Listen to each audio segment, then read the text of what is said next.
Saudara, kawasan perkebunan karet di Desa Harjo Mulyo, Kecamatan Silo, Jember, Jawa Timur, menyimpan banyak jejak sejarah saat masa perjuangan dulu. Lokasi yang berada di wilayah perbukitan ini tak hanya memberikan wisata sejarah, namun pengunjung juga bisa menikmati udara yang sejuk. Sebuah komplek perkampungan di Desa Harjo Mulyo, Kecamatan Silo, Jember, Jawa Timur. Terdapat sebuah kampung dengan suasana mirip era Belanda, dengan keberadaan arsitektur atap rumah yang unik berbentuk limas. Meski sejumlah atap rumah sudah mulai lapuk dan rusak, namun kondisi bangunan relatif terjaga dan berdiri kokoh seperti pilarnya yang terbuat dari susunan batu.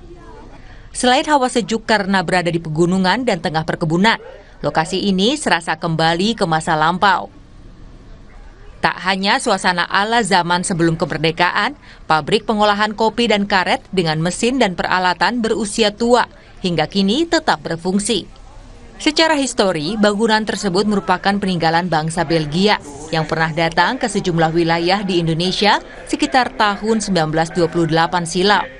Sisa peninggalan bangsa sekutu Belanda tersebut kemudian beralih ke tangan bangsa Indonesia yang kini dalam pengelolaan Perusahaan Daerah Perkebunan atau PDP Afdeling Sumber Wadung.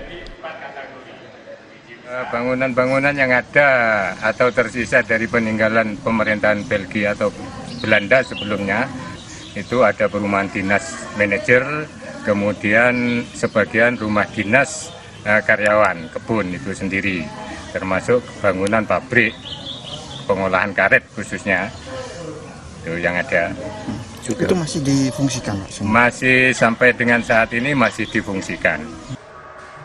Kebun Sumber Wadung berjarak kurang lebih 50 km dari pusat kota Jember dengan waktu perjalanan 60 menit.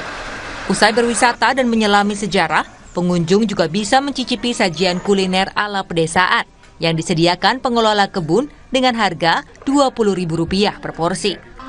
Hernawan Mustika, Kompas TV, Jember, Jawa Timur.